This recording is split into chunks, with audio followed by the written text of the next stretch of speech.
Siskiyou County.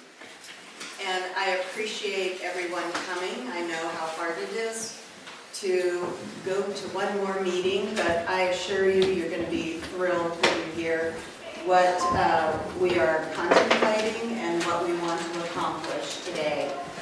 First, I'd like to introduce the team that's going to walk you through this next 2 hours.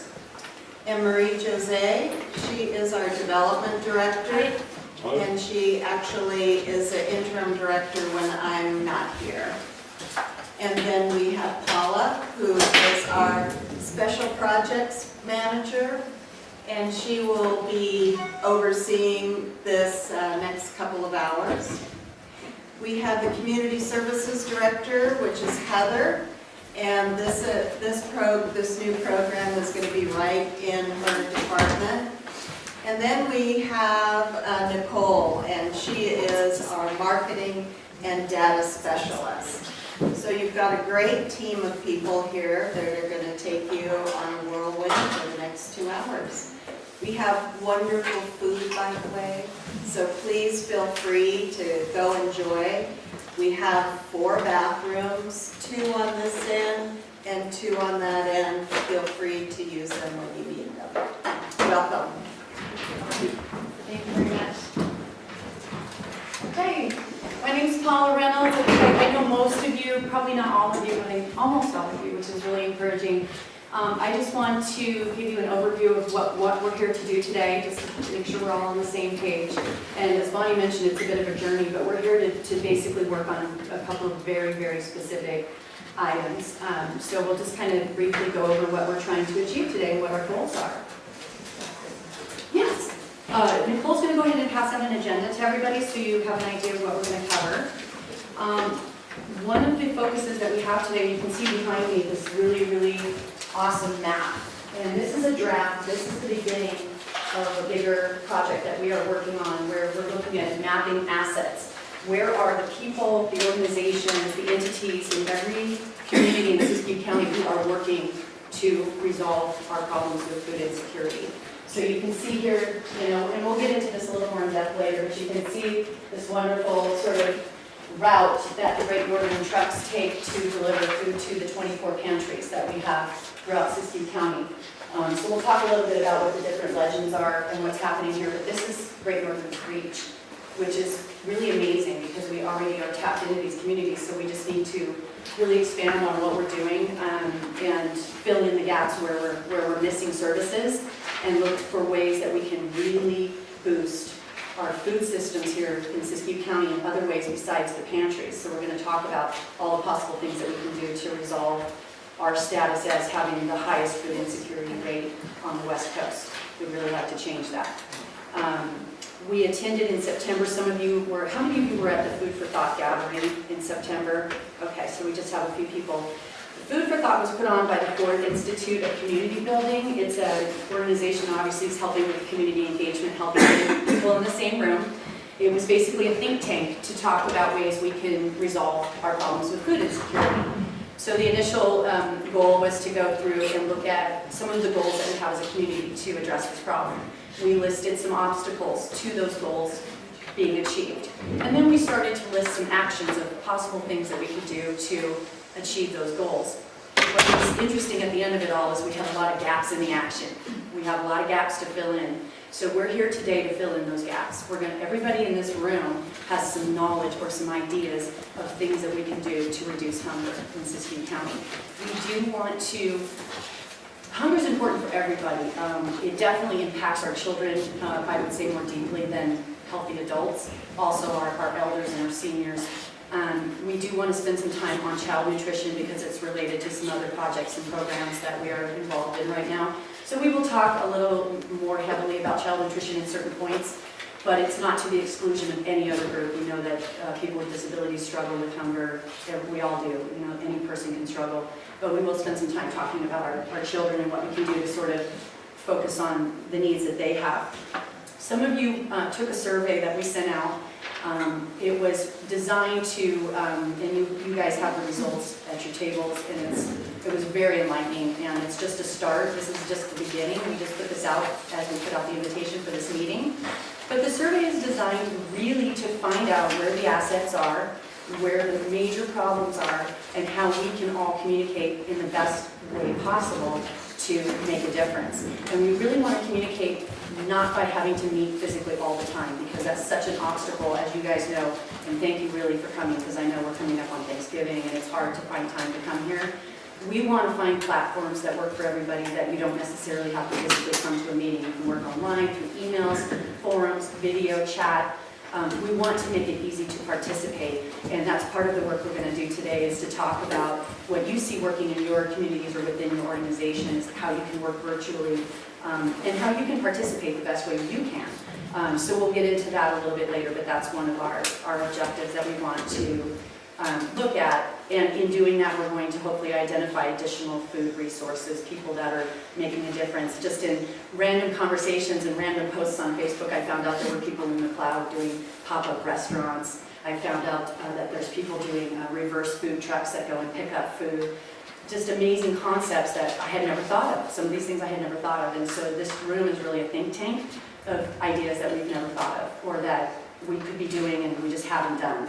So we want to be very creative. This is a creative space. There's no wrong answers. And if you think an idea is outrageous, say it. Say it, because we need something different. We need something different to happen. So we're here to pick your brains and get information out of your minds. One of the goals that we have on the radar right now is I am also the grant writer here, one of many grant writers here, but I will be handling the food grants. There's a USDA program, it's a community food project grant that comes with significant funding. There are 2 grants, believe it or not, through the EPA that work through local medical facilities such as Fairchild Medical, Dignity Health, where they can work together with community organizations to address hunger, but it's really looking at healthy neighborhoods and how to make your communities healthier, but also really working through food. Like an examples are putting in more farmers markets, more community gardens, more personal gardening, kind of simple things that we all know how to do. So we have funding, so whatever, or potential. So what we come up with in this meeting and in this moment isn't just going to go into the air. This is work that's going to lay the groundwork for us to pursue these grants. So you guys are actually kind of part of this team that's going to launch this, and hopefully this will be a sustainable thing that we can do every year, where we know we have funding to make these projects happen, these ideas. So those are our objectives. I'm just going to bring up Marie Wells here, and she's going to go over a few things with you. Yes, so what I wanted to address today is we do have some outcomes that we want for this meeting, and one of them, and actually you can turn around once in a while and see if we're on track, but I will ask you at the end if we accomplish those, those goals and meet those needs. So what we want to do is we really want to expand on that first meeting we all had, because there was a lot of energy, there was a lot of synergy as well, and we want to keep that going. We want to inform you and update all of us on what is being done and what could be done. We want to identify the needs and mainly to solidify some action, just because we have that traction, we need to get moving. And with that, I will come back at the end to see if we have accomplished anything. And actually, what would you like to know at the end? What would your outcome be for this meeting? We can still add things to the list. We're not... Yeah? My own personal outcome is I want to connect with some of the smaller groups, the grouplets that are here, to actually put my hands in and do something. I've got lots of ideas, but I'd like to see if we can do something. Okay. And in line with that, also the volunteer opportunities, like is there a website where to go if Perfect. you have time? Okay.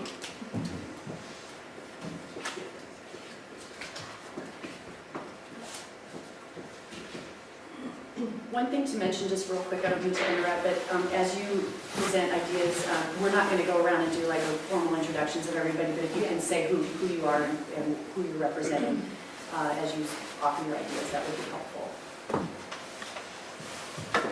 I'm Emma Greenberg, and I'm director of the Reed County Community Resource Center and sort of manager of Dunsmere Farmers Market. And so you know, I'm always looking for more sources for healthy food and nutrition education for families. But also for our farmers market, it's good, it's very hard sometimes to find sources of local produce. It's hard to imagine, but it is hard. And so, and also maybe support for the farmers market. Right now our chamber supports it, but I'm just not sure how long. And it sounds like there's, a big commitment to locally raised food and farmers markets. So maybe I can find some more support for them, for our Okay. farmers market. I already So know what I producer wrote relations. down was access to local produce. Yeah. Okay? I'm Christy Apodaca, I'm from Fairtown Medical Center, and I would like to kind of know an assignment almost. I would like a to-do list of what this committee would like from our organization to support that. So that's my first one. All right, Yeah, and I just want that some is pretty much in the actions where. Yeah. Okay, well, thank you so much. Oh, Monica? My name's Monica Zinda, and I'm a weed planning commissioner, among many other things. I recently attended the meeting on homelessness that was held, and it was very interesting. And the same thing is coming to mind with me attending this group, and that is, there is no one little cheat sheet or card that people who are on the street, businesses, homes, I live on Main Street, I'm approached fairly often, especially when I'm working in my yard, from people who are needy and need food or services, and I don't know where to send them.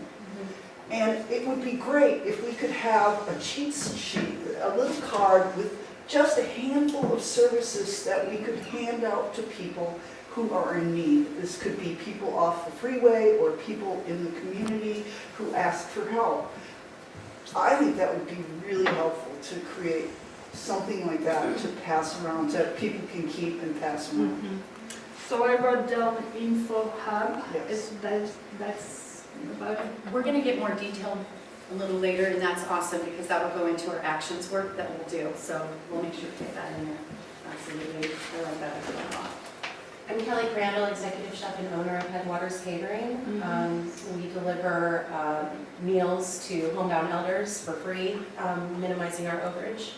So I'm working out of McLeod right now at American Legion. We feed a lot of the vets.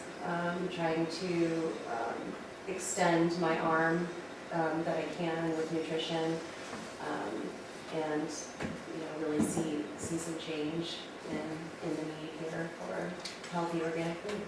So. Okay. Okay, I'm gonna write down, let's see, access to local produce and healthy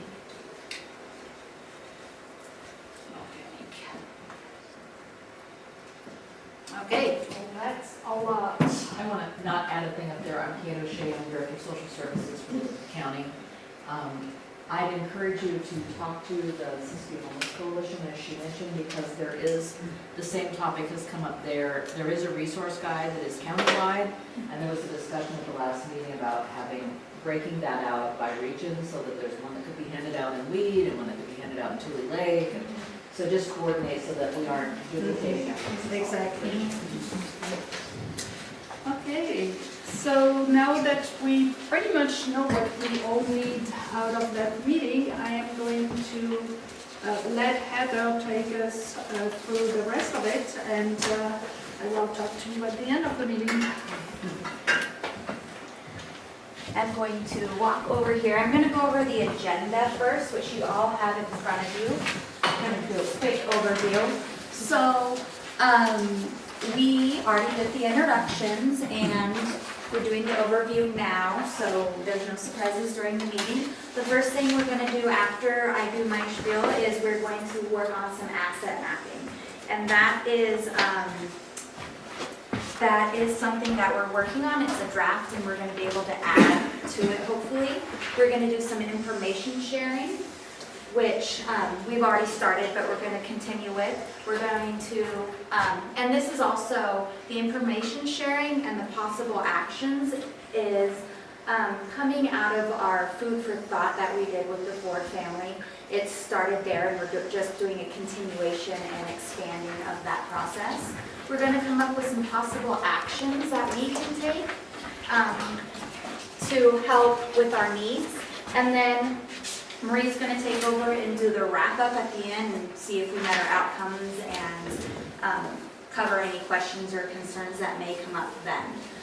So our roles today for this meeting, we have identified the Great Northern team. It's Bonnie, Marie, Paula, myself, and Nicole. We are here basically as facilitators to help lead this discussion and work together with everyone and provide technical support when needed.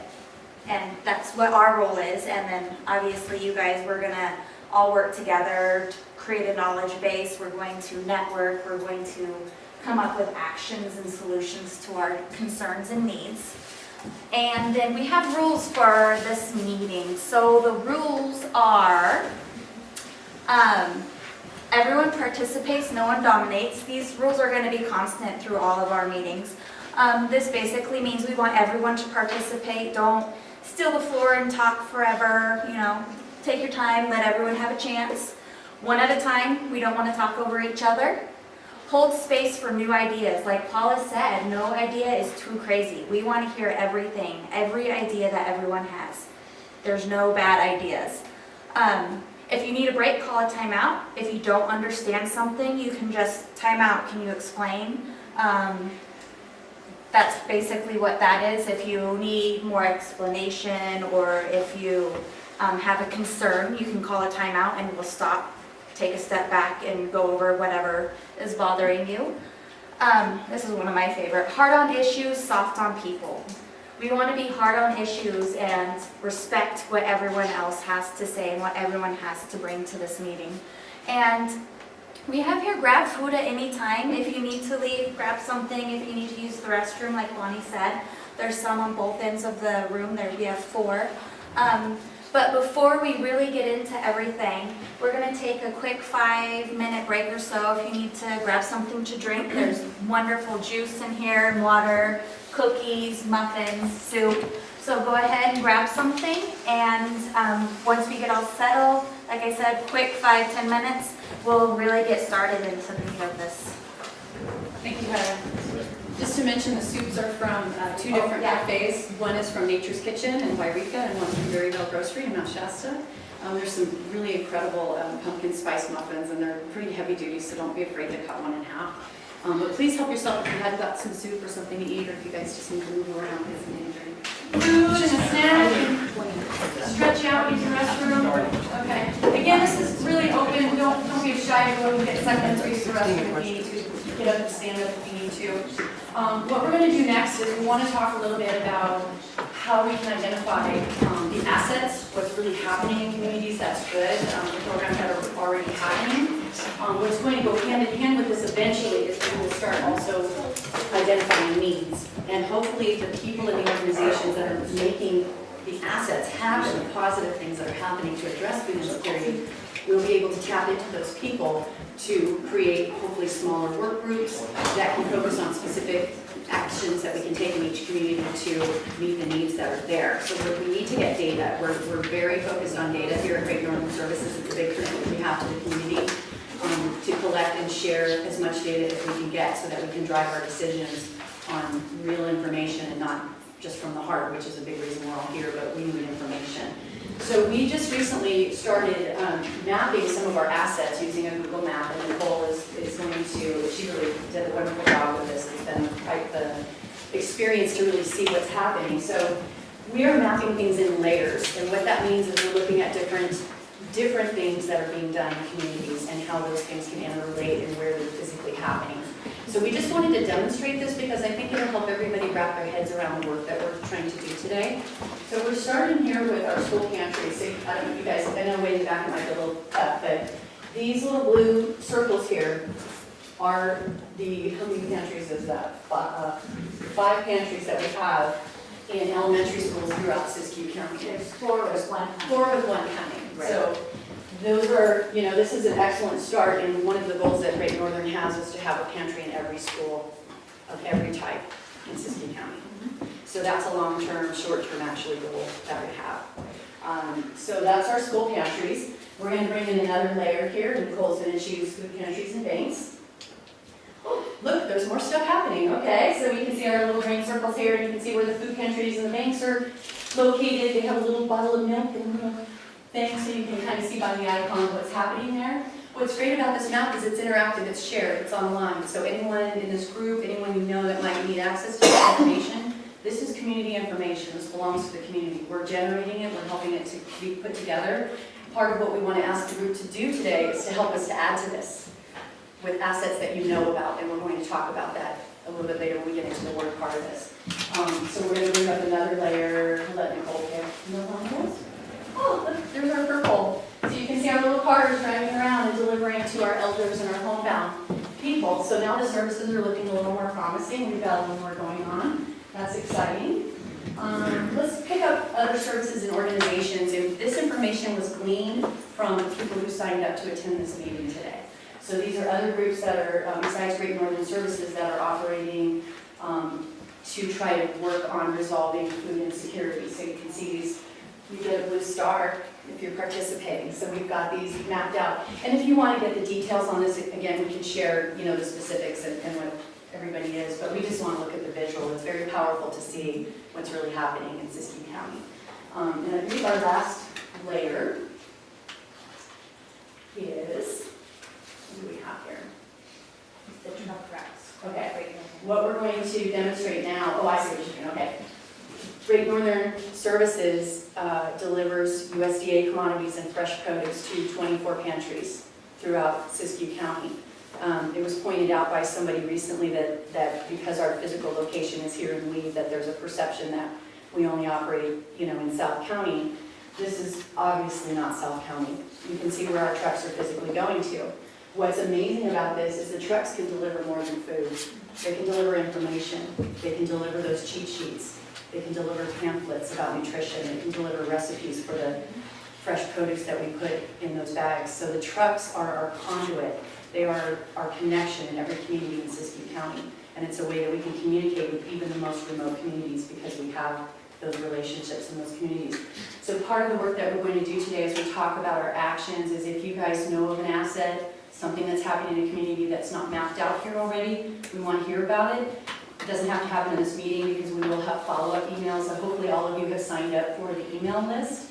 So we're going to have continuing opportunities for everybody here to add information and to share their knowledge. Even if you think of something after you leave here, don't worry. We'll be in touch and we'll get that information from you. So we're very proud of this because we feel like it's a really good start to our assets mapping, but we feel like this map should be freckles, just spots everywhere. We want to make sure that we're filling in all the gaps, but that we're thoughtful about what we're doing and that it's really meeting the need in that community and that they can realistically sustain it and they have people there that can welcome the services that are coming in and make sure to get to the people that they need to get to. That's sometimes a problem, is you can bring food, but the people need to know it's there. Or you can help somebody build a garden, but they need to know how to maintain that garden. So we're going to hopefully, through these routes and these relationships, develop relationships with people that can help us get to the next level. So basically, our next step is going to be to get a little technical here. And so we're going to talk about information sharing. We want to talk about our, you guys have a copy of a survey that we gave to everybody. And we're not going to go over every little bit of it because we have work to do, but what was encouraging about this, and we haven't had a lot of respondents yet because it's still relatively new, we just put this out a week or so ago. So this is again a draft, this is the beginning of the work that we're going to start doing, where we're going to start collecting, again, those assets and that information. But I found it was kind of interesting, if you look at the responses on the front of your survey, you can get an idea of where the services are happening that these different respondents are providing. So you can see that 6 of the respondents are throughout Siskiyou County, and then 3 of them are very specific to their individual communities. And this is important because we need people on the ground in those communities that can help us, get things done. But then there's the county-wide focus of working together with those smaller groups to facilitate and make it easier, hopefully, for everybody to make a difference. You can see all the different services that are being provided, and this is fantastic because these are actions. This is the kind of stuff we're going to talk about today. These are actions that are already being taken in communities. So these people are coming from senior services, mental health services, domestic violence services. These are all people that are integral, and they really know their communities. The people that responded to this, they know what the needs are. They know how to get to the people that need them the most because they're already dealing with those people. So I found this very valuable and actually really encouraging because for as few respondents as we had some pretty good coverage, and that was encouraging to me. I was happy to see that. You can see, one of the things we're interested in, of course, is how we can exchange information and data and communicate. It's kind of fun to see 8 of the respondents like to use area newspapers, social media, word of mouth, radio, health and services, fairs, direct mailings, phone notes, home, Facebook, Instagram. So we've got the social platforms we could be using. So you guys can get an idea of what we're trying to do here is to figure out how we can communicate. How can we make it easy for everybody to get together and start getting some work done and implement these plans and these programs that we want to have happen. So again, this is in its infancy. What we do want to ask is, and at this time, I'm happy to request that if anybody has any additional survey questions that you could think of that we would want to include in future surveys, we would really like to get that information from you. I think, this is fairly comprehensive, but there may be, things that we could be asking of community organizations or people that are working on the ground in their communities.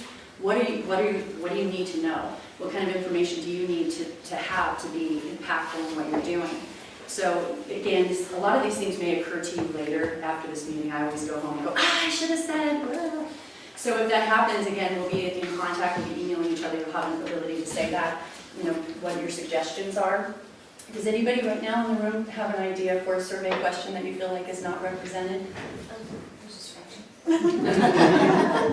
Addiction. Okay. So what would be the specific survey question? Like, is that a realm of service that you offer? Is it addiction services? I or- supervised the Next Step outpatient intensive program for women for 10 years. Okay. And it treated women Okay. and their children. Okay. And knowing about food and nutrition and how to feed their children was a big, big issue. Yeah. Not just getting off drugs, but Yeah. how to feed your children. Yeah. And I think addiction is more pervasive than people, I'm not sure people feel comfortable addressing it when they come in contact with it. I don't know. We're very comfortable addressing it Okay. here in this room because it's rampant. It's a real serious problem in Siskiyou County, and we're very aware of that. And I really appreciate you speaking to that because you're tapped into some of the highest need individuals that we have. So that's important, and that's exactly what we're looking for. I'd like to dovetail what she's saying. We just met with our psych providers that we have in the clinic, and we were asking them about just the overall need for just mental health and what are they seeing.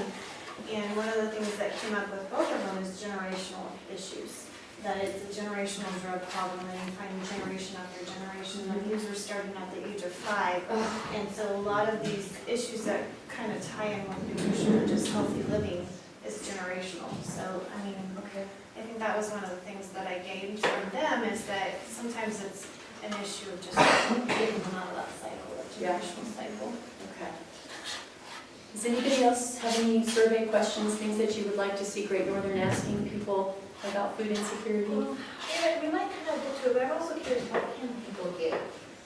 So like, I'm assuming like snacks, like we have our grant, but we can give, in our school, we can give time, We can give, what are the resources that we have available that we can contribute?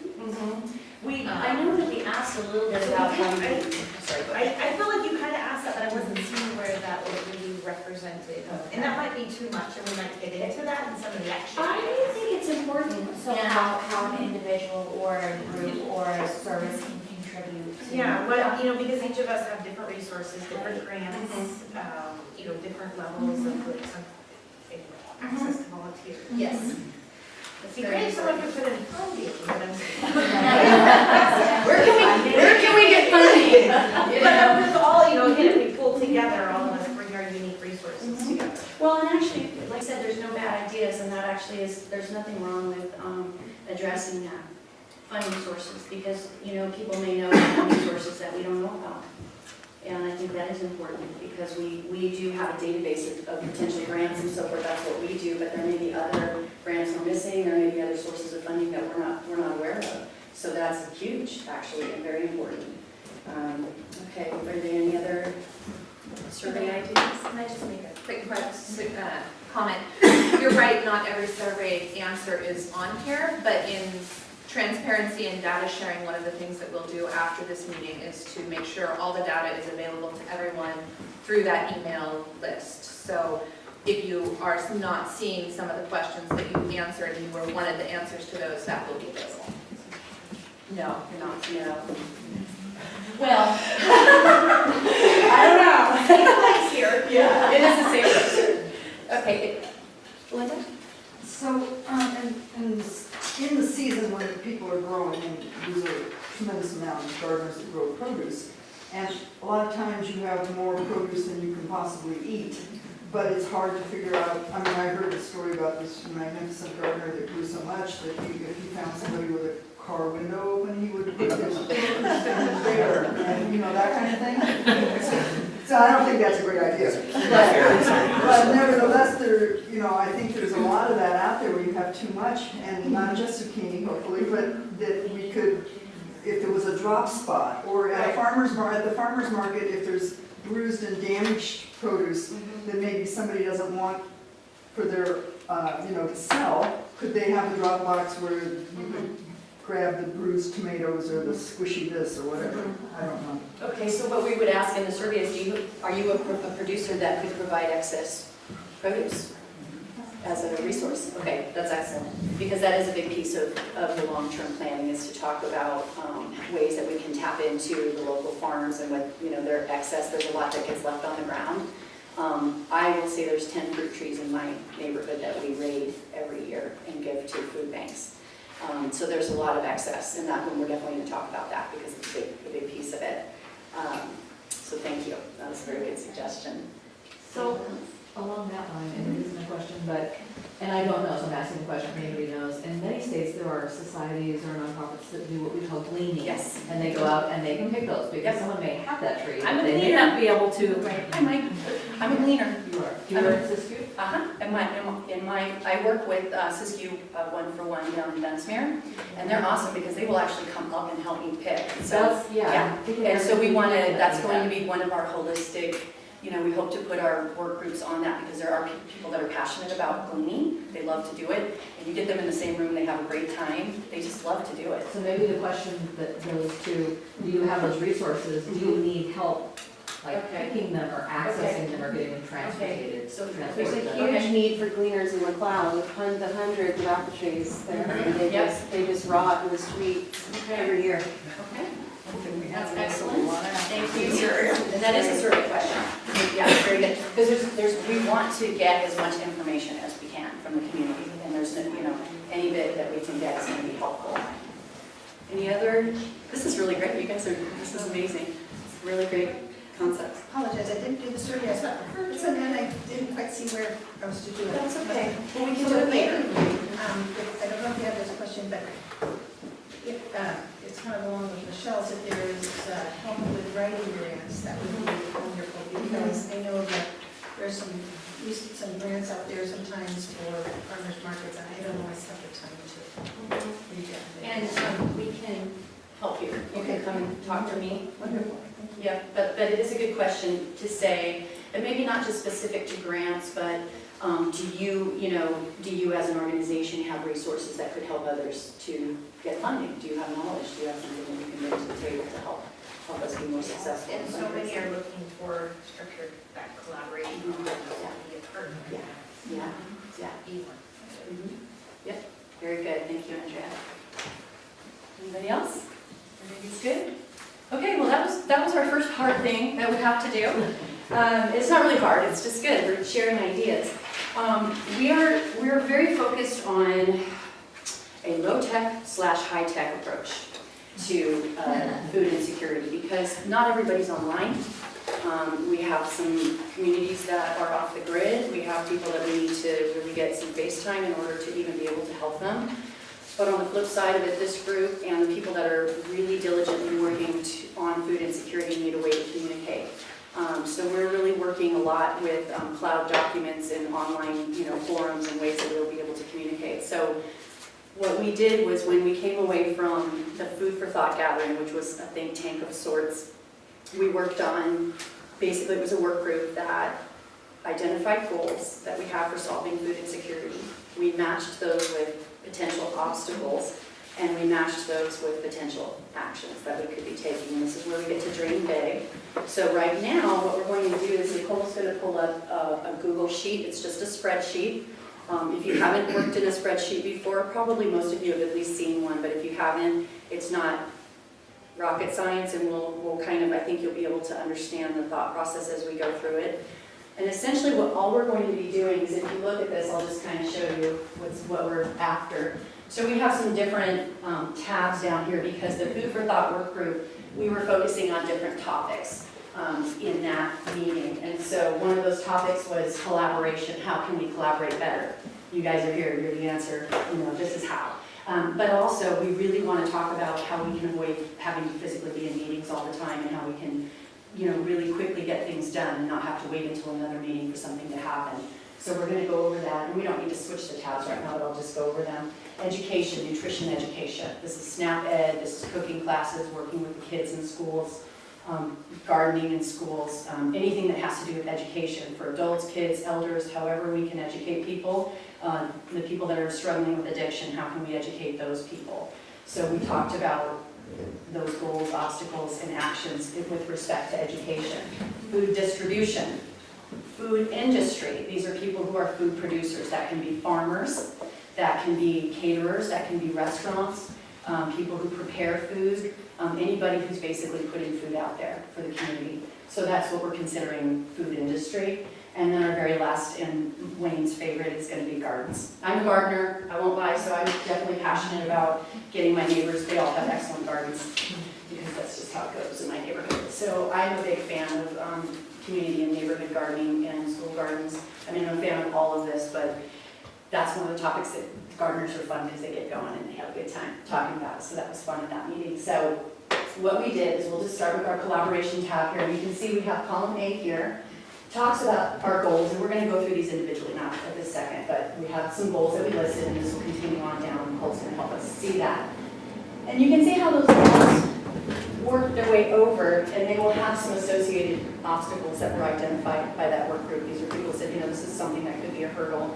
So we said, okay, if that's a hurdle, then what could we do, to get around that hurdle and make sure that we can get this done?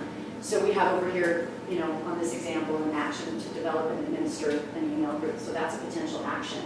What we get to do right now in this moment is Nicole has the ability to add extra rows to this document. So maybe just below there, we can add a row. So you can see right now we have the ability to add some more actions. So we're just basically going to go around the room and ask you guys what kind of actions you could see that might help us overcome these obstacles. And we're just going to quickly go through each topic group and each tab and just get some actions logged in here. And again, dream big.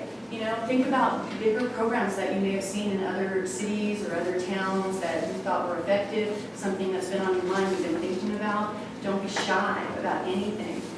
So I'm going to get out of the way of the screen so that, and I know probably the people in the back can't see it that well, but I'll be sure to articulate what we're talking about. So I'm going to sit here because this is where you guys get to do work and we're just facilitating it. But I will read it off. So we're going to start with our first goal. Let's zoom it up a little bit. That's okay. I think it's fine. We'll just read it off. So this is in our collaboration tab. Our first goal was workable systems that ensure all residents have access to healthy food. An obstacle that was presented by that work group was communication about what is already happening. So we've already started on this. Our action was to create that map. That's the beginning. That's the foundation.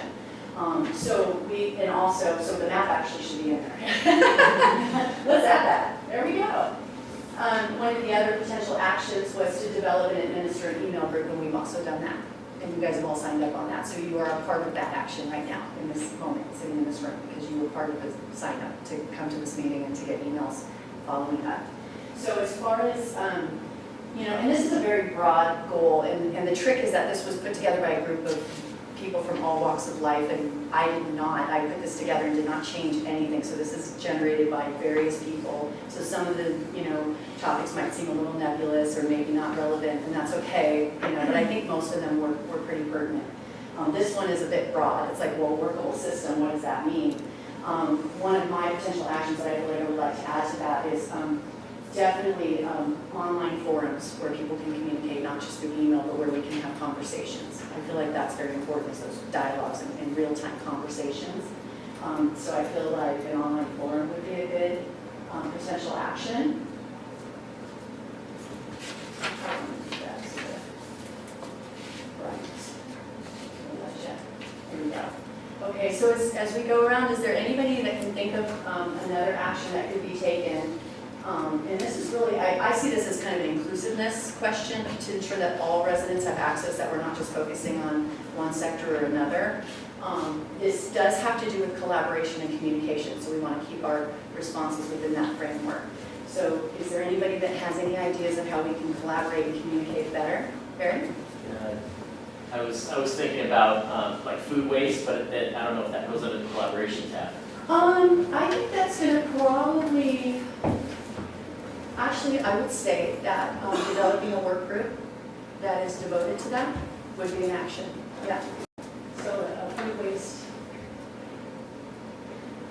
And actually really developing work groups for any number of the solutions is one of the goals that we have as an organization. Part of our planning process is, we would have the gardener work group and the education work groups and the health professionals work groups and people working on the distribution. So we want to find people that are passionate or already embedded in those particular topics. So there would be a food waste work group, which I think Kelly would be an excellent proponent of, because her business model is based on that. So this is, a very good example of where that can be a powerful way to collaborate, because she's here with lots of information for us. Yes, Linda? So when I read that and I look at forums and groups and I go, is there oversight on this stuff? Because Yes. having some of these forums I've seen and how ballistic people go. Yeah, Great Northern is operating as the hub of information. We're not the ones solving all the problems, but we want to offer the methods to communicate, and we would mediate and make sure that that goes smoothly. And one of the things that we will probably work on as a group is, would be, I've looked at a lot of different forums, and I'm not a big fan of them because they can get confusing, like you said, sometimes a little just difficult to manage. We're looking at simplicity. And so we are actually actively researching forums right now with that in mind, because we need people to be able to participate. We don't want to get too high-tech that people that are online all the time can't participate. But it's a very good point, and we will manage those forums for the community. That's something we're offering to do. Did you have something, Kelly? Yeah, I think one of the things that I see a need for is some type of liaison position that sort of aggregates this information, aggregates the produce from the farmers, and connects with the different areas that need that extra produce. Do you think like liaisons in each community, having people that are identified in each community? I do. Okay, so we would put liaisons in every community.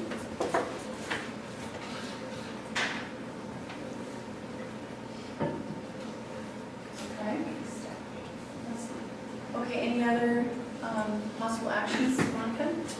I would just love to work with Great Northern Services on a community garden here in Lee. And I'd love to see. Can I say? I know. Okay, come on, we're not supposed to get off topic. If we do, it's supposed to go over here. I'm gonna get off topic. Have you guys ever noticed this big piece of dirt out here? I'm aware of. Oh, you know what we're doing, okay. The This is hopes going- and dreams up front. No, it's happening. Yes. There's a community garden that's gonna go in front of Great Northern. And that, to me, that's just gold. Yeah, it's gold. And what's neat is it's employee run. There's no funding for it. We're doing it. We're building it, we're planting it, we're doing it. So it's an employee effort. Well, please keep me in the loop. Oh, you will be. Get your gloves. Yeah, so, okay. Yes. I think the food waste issue got lost on the changing to specific groups, and I think we need a parameter that captures that, because I think there's something like 40% of all the food either manufactured or purchased in the U.S. is wasted, food waste. And so I would say that's issue. probably going to go into the food industry tab when we get into there, and we'll definitely spend time on that because it's a huge focus, absolutely. And we will spend time on the food industry. Right now, we're talking about how we can communicate, how we can effectively network to get things done. Yes? I'm remembering a grub club that some people might remember. And I do. What a great liaison hub. I mean, they do stuff, leftovers from the farmer's market. Yeah. They have it up in Wairika still. Yeah, They do? so food Yeah. hubs is a possible action, like a grub club food And hubs. also, I know that, I'm fairly certain that Shauna still has a blog of her farm, which is, it just keeps kind of coming and going with, it's not what we need here necessarily, Right. but that format might be a, So you're saying that the grub club was kind of operating as an information source and a way to. it was a liaison between local farmers, Yes. buyers. Yes, okay. It was Okay. and it was year round, Okay. and it brought in, it was like a farmer's market indoors year round, kind of. Okay, so a grub club, yeah, and as a food hub and a communication conduit or network, something like that. That's excellent, thank you. I forgot that they went away, I was very sad. It was very cool. Any other possible actions on that topic? Well, I don't know if it goes under the education, but it's back up to, we talk about all residents, and so going, I think it's education, looking at our work supervisors, to all the hospitals, of what food insecurity does to our community. And, I think we Informing, yeah. Yes, so it might be more education. No, I think you're right. Our I think leaders, you're right. our organization level to have. It comes under communication, absolutely, and connectivity, so I would say yes. And so basically what we would say, how would we word that? Communicating what's happening to local government, and that's a big part of our planning process as well. We did invite a few here, but it's difficult for them to get to every meeting as well. But we do have a lot of supporters locally that way, and that is an important piece of it. And we actually did just do a great deal of research to make sure that we're touching all of our government agencies. We just gathered a list. The Dunsmere mayor here, so I feel like we're starting to do that for all communities. We just pulled together a list of all those people, and it includes senators and representatives. So we want to be communicating with those people for sure. So yes, thank you, that's a really good one. And I think we need to add on, not just local government, just anyone outside of us, basically. We know what's happening. Yeah. We know what's going on, but just anyone outside of Outside our community, and Yeah. we will be looking at models. There's a really very similar model of addressing food insecurity going on in Placer County right now. So that's an area that we're looking to connect with and come and steal all their ideas and hopefully get them to help us get our projects off the ground. So that's a good addition to that as well. Any others? I think you may have it on there, but the Siskiyou Community Services and Volunteer Information on Facebook.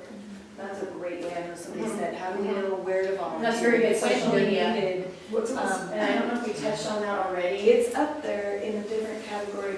There's one at the top where it says volunteer facilitating and prioritizing. So then I thought I saw it down below, because we talked about it at the Food for Thought. It's called Siskiyou Community Services and Volunteer Information.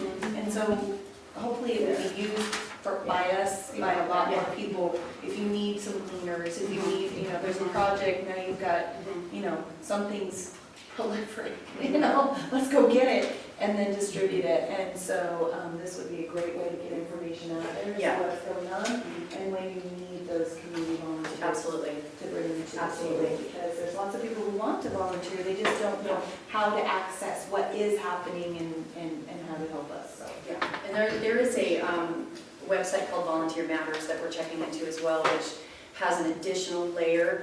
The social media is so powerful because of the reach, but the Volunteer Matters is powerful because it matches people's skills to services we need. It's not something that's used in Siskiyou County right now. It is, I agree, it is tricky. However, it is a way that we can sometimes find outside resources that we didn't know about.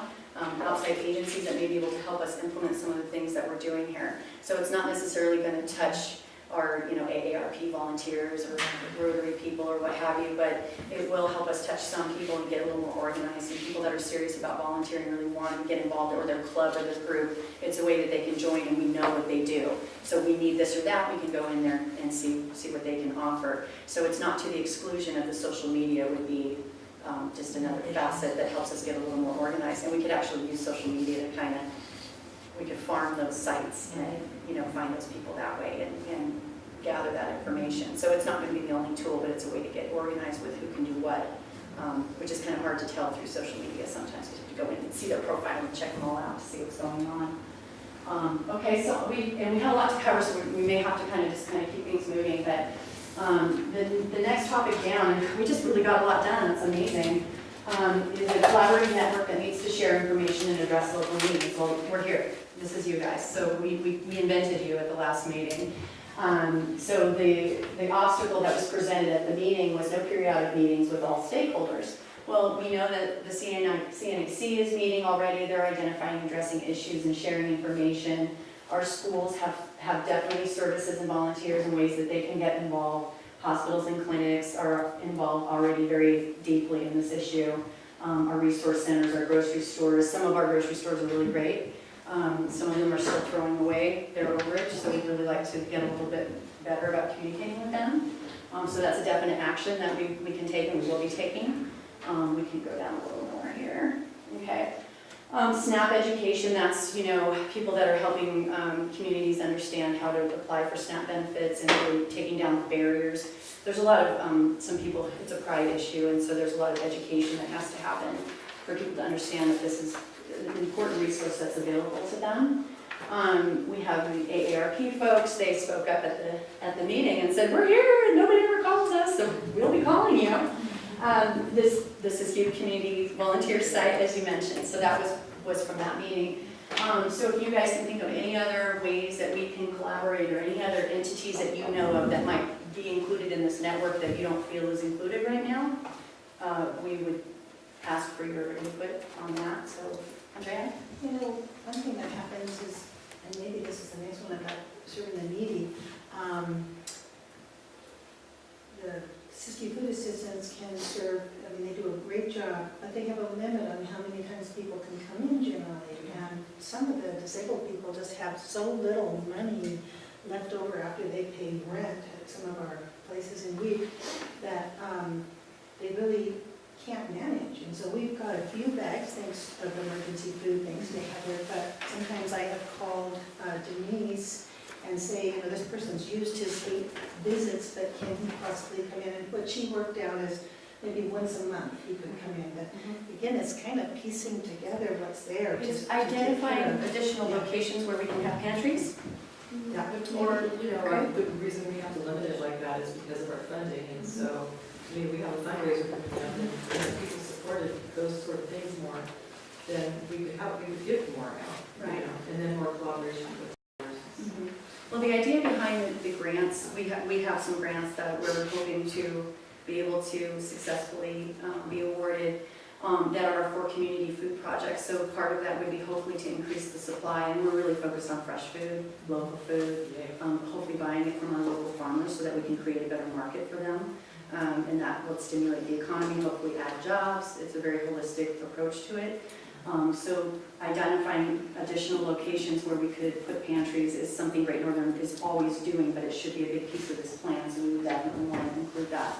So thank you for that, Andrea, because that's important. And we are, it's pretty much every day I come in here and Heather manages our pantry program, and we got another one, we got another one. And I think we have a person here today that's going to have a new pantry and her we'll be talking about that. So that was very good.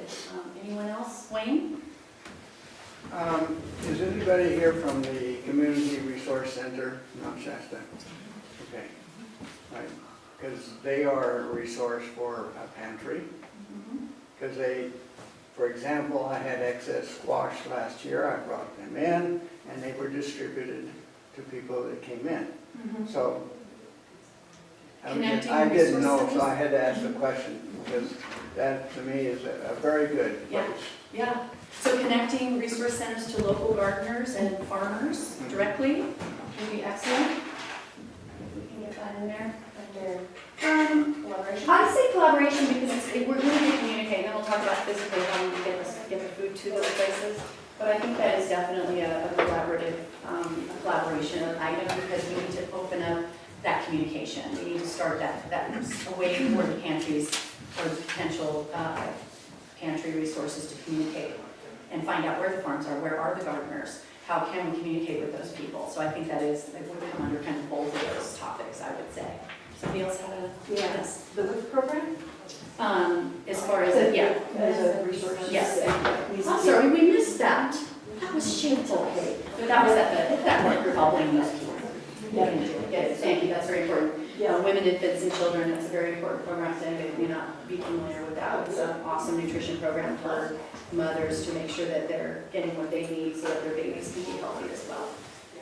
And for their children. So it was a really good one, thank you. Anyone I else? was just gonna add, I think it's a common approach on all of us here.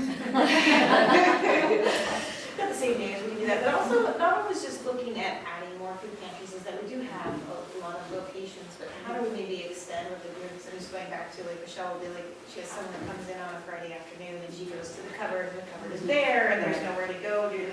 So how do we help support the organizations that are already there to be open more days, besides maybe just one day or more food, rather than creating new spots, but to support that's there, whether it's overtime or more food or whatever that is. I would agree, because it's confusing to people when you have a food list and, you know, it's like, well, Monday you go here, Tuesday you go there, Wednesday you go there, and they're like, where? Like, come on, I'm trying to just focus on getting some food for my family, and you're making it difficult. So I would say, yeah, if we can avoid duplication and doing more and support the folks that are already doing what they need to do. And that, I think that would come under our, probably more under our food distribution tab as a, we want to definitely support our existing pantries and make sure that they never run out and that they have what they need for their people. So I think we can, we'll remember to enter that when we get in there.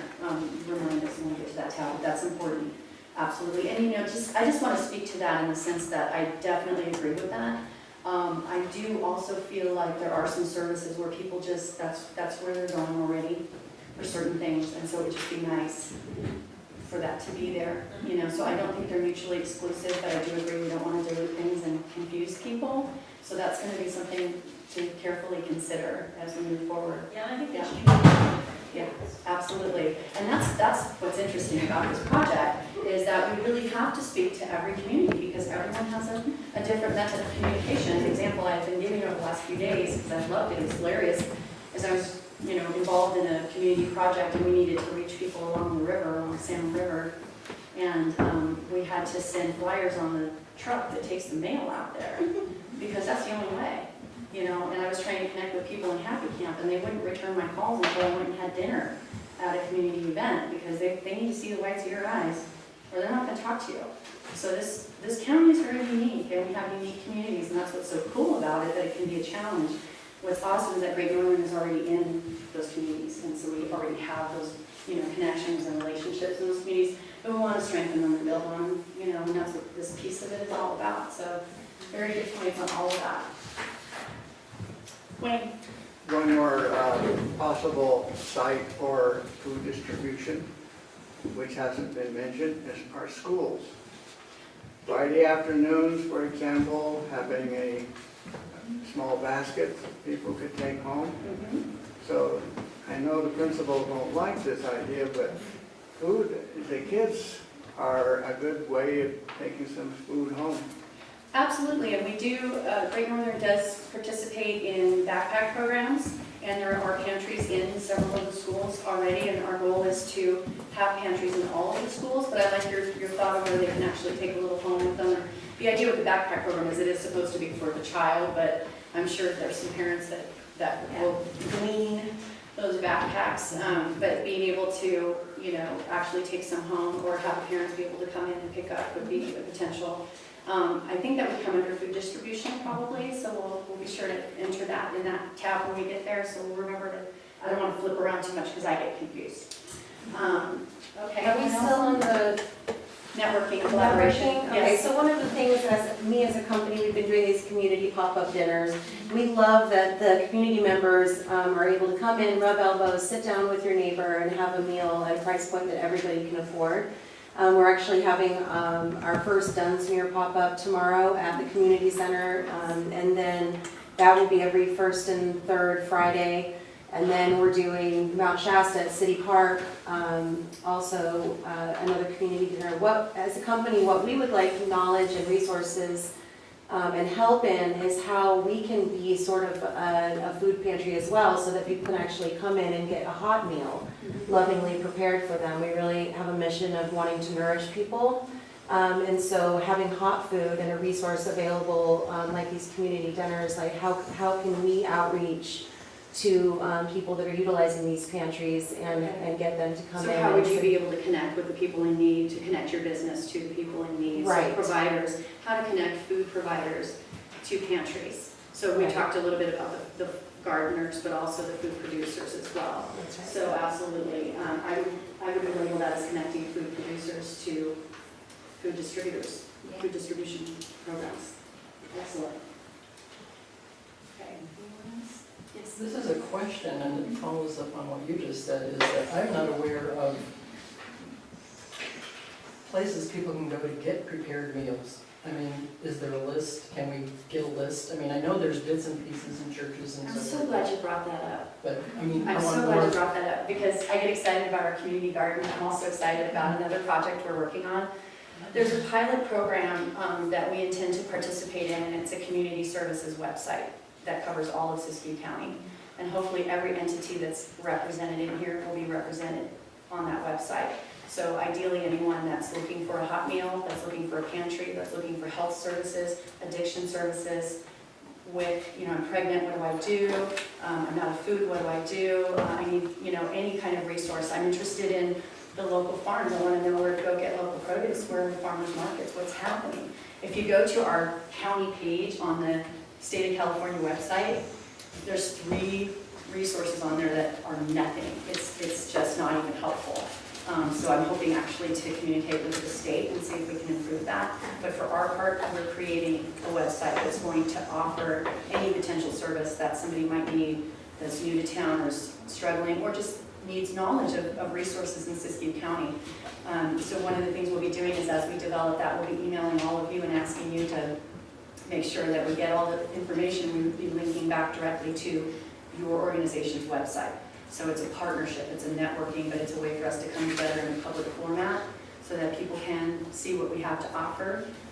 So hopefully that speaks to that. And I think we may not have even put that on there. We should put the website on there. Yes. Well, for just a quick answer, for seniors 60 and over, there are meal programs in Mount Shasta and Wairega and Happy Camp currently. And serve lunch every day for seniors. Yes. Thank you for that. And then just, a lot of these things are, someone's hungry and right now they need something and expanding, I go out and do presentations for different agencies and things, but expanding and making sure that all of the people that are getting what these customers know, mentioning the Cal Fresh program and making sure that they know how to apply the resource centers to a great job. And then also, the county office coming in, because there's multiple ways to apply. So how can we, what I would look at is using our networks to educate the community. So I think that's important. Every time we're doing something, and that's really a goal of this project, is that anytime we're touching the community, we have an opportunity to educate and inform them. So that's a big piece of it, so thank you. And we'll drill it down into exactly what that's gonna look like at some point in time. But that's a super important facet of what we're trying to do, is to make sure people know where those resources are and know what's available. Because I've had 2 friends in the last year that ran out of food and just couldn't figure it out, couldn't get to it. It was very difficult for them. And it would just, I know the CRCs do the best they can and everybody's doing what they can, but it's still a little bit challenging. And I feel like the website will be a big help, because it'll just be central, it'll be search engine optimized so that it'll be easy for people to find. I need a food bank, boom, there's everything. Great Northern has that to some extent, but that's us. We want to get countywide, yes. So with these different programs, I'm not, I've heard of all of them, but I don't really know very much in depth about anybody. Are there restrictions as far as you have to be a Siskiyou County resident? Is it any transient that comes through? Because you start to get into these, I'm really for the children, but I'm not so for the transients, getting food. And it's a politically, it's touchy. It's a very important question, and I think along the lines of staying within the mode of talking about collaboration, I would say that would be an important discussion among the network members, the people that are working on this issue, is to decide, to share information and share what's working. in your organization and how we can overcome those issues, you know, because I do feel that, you know, different entities sort of have different focuses, and some are focused. You could speak to that more, I'm sure. Well, I was gonna say, a lot of it's depending on funding. Some funding sources you have to be a resident of Siskiyou County. Some funding sources you can't turn anyone away, no matter where they live, what they do. So a lot of it is dependent on funding, actually. Yeah, the funding dictates who you may not give to, if you can or cannot turn anyone away. And my experience working with any of the pantries, that's pretty much how they dictate who and who they do not give to. Oh, this part of funding. Pretty much. Yeah, there's, yeah. It would be good to have that on the website for services and what the different requirements are, because, for example, with, we just do it on Mondays, but it's a very substantial meal for people 60 and over, partners, though husbands, wives of somebody 60 and over can be younger. We don't specify that most do come from Siskiyou County. If they are outside of a certain recreation district, we just encourage donations, so they could be from outside of Siskiyou County, but still maybe give a donation if they would, you know, if they can. So, so I think everybody's going to have different. It's going to be different for all. I just know as far as like pantries are concerned, the funding's going to dictate who we may and may not give to. So I know as far as commodities, no one can be turned away. You cannot turn anyone away regardless of anything if they say. Don't they have to show that their income or anything? No, you're not allowed to ask for paperwork for that. They do a self-certification, and so if they verbally say, yes, I qualify, you may not turn them away. Other fundings require proof of income or residency. It's just dependent on where you get your funding from. And that's what's nice about having a fundraiser that provides some additional funds, so that we have the freedom to say, okay, we fall outside these guidelines from the whatever grants we have, but we can still feed food. You know, Yes. That's nice. So, and I have another idea. So Feeding America, named Siskiyou County, you know, the Andreas County in both California and Oregon. Yeah, actually the entire West Coast. Okay, well, even worse. So, even worse than that, they make it very hard for us to get food from them. Okay. You know, they want us to all donate to them, but it doesn't help Siskiyou County at all. Okay. You know, we used to be able to buy, is anybody here from Siskiyou Community Food Bank? Do you know where you go? Yeah, okay. So I'll speak for them, but we used to split loads with them. And we had one trucker that was available to, you know, he was coming back with the empty loads and he transported it. But they made him wait hours until all the local people down there got their stuff, and then he had to wait for papers to pick stuff up. Yeah. And then, you know, it'd be nice to have a warehouse to take it all apart. And a lot of times we were taking our loads apart from the rain because they just put it all on, you know, the pallets. And so I would like us maybe to collectively approach Feeding America. If they really are focused on Feeding America, we're part of America. Okay, so have the network communicating at Feeding America to step it up a little bit? Yeah. Okay. Yeah. Sounds good to me. If they're going to make it a designation, like, oh, this is the Hungary's, too bad. You know. Heather, do you have any comments on that? Maybe. Okay. Maybe. Okay. We just currently, or recently became partners with Feeding America. And so what we do is, since we have a big box truck now available to us, we drive to Reading to pick up the food. And so we can definitely collaborate, and we can probably pick up food and bring back and split it and whatnot, depending on room. It's the Food Bank of Contra Costa County who delivers for Feeding America in this area, and they have also taken on our senior meals program that we do. It's a box of food for seniors, and so we will be picking up from them also. Oh, they're going to deliver the CSFP? No, I am fairly sure we have to drive to Reading to pick it up. I mean, And they'll so, bring but it yeah, that far. they're bringing it to Reading. And so, if anyone else is dealing with Feeding America, contact me and we can get together. So far, I haven't had any problems with them. They've all been pretty receptive to my suggestions. So, but I think there's definitely room for collaboration for the county to deal with that. Excellent. Yeah, well, part of the issue was they had on their order forms, and like I said, it's been months now since we were able to order from them, that they had categories that were letter P, that anybody could order, and then letter D, which was all the organic, healthy, great food that you would want, but those had, the people down in the Bay Area got first priority on that stuff. So I was like, what the heck? Why, if you put in your order before anybody else, why can't you? Well, it sounds like it would be important to get the food distributors together to Yeah, collaborate I think it with is. an emphasis of better leveraging Right, Feeding there's America. definite room for Okay. collaboration, and I think it may be slowly shifting since they are taking over CSFB. There's a larger focus on Siskiyou County now, because they're doing a few of our things.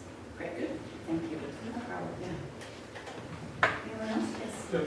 I'm Steve Brown with First Five Siskiyou and the Family Community Resource Centers. We're talking about communications and we're talking about websites, Facebook, flyers, and cards. What about a hotline for someone that doesn't like see Good the citizens? idea. I like that. There is, what is it, the 211? We don't have that here, do we? Yeah, the 211 service is, I don't know if you've heard of that, but it's similar to that. Other counties. But definitely excellent suggestion and something we should look at. And it's something that we could potentially leverage through some of the funding that we're looking at. So that's very good. Thank you. But they gave us like 2 weeks of the meeting, had to be out down in Alaska County. Yeah. Okay, well, we can definitely pursue that and look into it. We've talked about it, so thank you, because we will put that on the list of things we'll pursue. Yes. We do have this information and assistance hotline just for seniors 16 over with the Area Agency on Aging. So if you would like more information on that. Yeah, definitely. Anybody else on this particular topic? This is great. You guys are amazing. You're giving us so many great ideas. We'll let Nicole finish typing this for a second. And thank you for that note, because that's important. Okay, I've got one more. Thank you. I'm going to buy some time. My own brainstorm. Good. This is kind of further out, but I'm thinking of compost. I'm thinking of, we've got leftovers, we're trying to use the leftovers, and in reality, there's this bit that we can't use as That's going to leftovers. come under the gardening tab, and I'll talk compost with Okay. you all day, sister. All right. I love compost. Okay. Yeah, it's important. We actually have some pretty high-tech composting people in this community. We have people that are doing worm farming, doing some stuff with worm castings. Like a group? Just individuals, but they're people that are operating and they really want to expand and I want start to give doing you my more. stuff, and I want some good compost. Yeah, and I think that's going to be important, especially because we'll have people focusing on, hopefully, on the community gardens and school gardens. So that would naturally sort of be an evolution from those processes, and that might be a great source of compost into the gardens. So we'll definitely put that in. And we're going to cover as much as we can today. You guys have so many good ideas, and I don't want to rush through anything. If we don't get through all these tabs today, it's okay, because we can collaborate after this, because you've seen the spreadsheet, you know what we're working on. This is an online live document that you guys will have access to and you can look at and email us any ideas, any thoughts. So this is just a beginning process, so we'll get through as much as we can, but we're not hung up on getting every little thing handled, but just being in that mode of brainstorming. So far, so good, really excellent. So if we can go back over to the topic. Okay, so did we cover everything? We're down. We're communicating well, we're doing that. Services already provided, government, we did really kind of cover the government issue of it. Yes, Andrea? I was going to see if this came up, but with I know that in Dunsmere and Weed, the additional sales tax money has been used for feeding programs. And it would be good for the network to provide some support when those discussions come up again with the cities, because I know at least in Dunsmere, the budget's getting pretty tight, and I'm worried that they might not provide the same kind of support that they did last year. So we need conversations with government about sales tax as it relates to food services. And how important the food is to the health of the communities. I mean, Right. It is part of what they should be taking care of. Yeah. And again, we, as I had mentioned, we just developed a comprehensive database of our government officials. I even went through Dunsmere to see who's doing what. So we definitely intend to communicate with them, and hopefully they will sign up on mailing list and become part of this group. That's what we want to ask them to do. But the tax issue in particular is important to have everybody knowledgeable about that so we can keep that conversation going, and that action as part of our planning is to discuss the tax as part of that government communication. I think that's a very good point. Thank you. Anything else to do with government or Wayne? Well, I have to ask a question first. Is Great Northern tied into the California Food Policy Council? I don't think so yet, but you brought this up to me. Do you want to give us a brief? Well, this is a larger network. A few years ago, Roots of Change started this California Food Policy Council, and there are groups from San Diego all the way up into Shasta County. And it basically is sharing of information. And they do have meetings once or twice a year in Sacramento. And one of the efforts is to meet the legislatures and the people involved, the representatives and so forth, and to be tracking all of the bills that deal with farming, food, and all of this type of thing, and lobbying for that, some of those bills as well. But it's a really good source of information. And for example, one of the latest ones here has that's put out, it's called Pulse. It's a newsletter type of thing that could come here and it could be disseminated that as it fits into the needs and activities and so forth. It deals with, again, the whole thing with food insecurity and food distribution. There definitely needs to be. I remember you mentioning that to me before. Are they meeting in 2019? I think you said is the next one in Sacramento. I think the next meeting will be in 18. In 18, okay. I'm not really sure. I haven't gotten it. But anyway, it's been going on for a number of years. Okay, so we need to engage. It's a network thing that maybe Great Northern could be the hub of disseminating. Yeah, absolutely. Absolutely. Thank you for that. Anyone else on government communications networking with our local government? Okay, and under the government, let's go back to, download it here. I think we've got under partnerships with local organizations, I think we've kind of covered those areas. Neighborhood-centric communities, that was a goal that was brought about by the work group and you know, I see this sort of speaking to when you're talking about a neighborhood-centric approach, that's where we can get into community gardens, school gardens, you know, any kind of ability you have within a specific neighborhood to help them improve their food security. An example of that is I had some neighbors move in across the street from me, and their garden is a mirror image of mine because they got everything from my yard. And I taught them how to grow food because they didn't know how, and they have 4 daughters, and so they're growing their own food now. So finding people in those neighborhoods that are passionate and helping them help their neighbors, those kinds of things. So how would we communicate that? How would we reach those people in those communities? So if you guys have any ideas along those lines, I could say obviously social media, gardening groups, neighborhood groups, working through the CRCs. These are things we already have on the radar, but if you have ideas above and beyond that of how we can really get our neighborhoods wrapped around the food insecurity issue, if they have a neighbor that's having a hard time. You know, personally, my neighbors all garden, so I have to leave my zucchini on their doorstep in the middle of the night. Throw it away, get rid of it. I joke about that because I do donate a lot of it, but I do sometimes like to share when they're not looking. But you know, if you have a family that's in need, they should just have zucchini on their doorstep. It should just be that way. You know, it shouldn't be an issue. So that comes also under the education piece and educating people on how to garden and ways that you can share your produce and maybe garden with some thoughtfulness to say, you know, I'm going to grow zucchini, how about you grow the crookneck and so grows the tomatoes, and we're not cross-pollinating, and you know, there's some science behind that where people like Wayne could come in with his knowledge and you know, help those people. So does anybody have any ideas as far as the neighborhood communications and collaborations and how that might look? Someone mentioned like a Dropbox, but I just think of like, even when we have our garden, sometimes that motivation, I think about like the drug give back days, you know, we do that every, you know, couple months of like, garden drop off day, you know, it's somehow like this thing like that motivation for us, just our local, like our, you know, apple tree or whatever.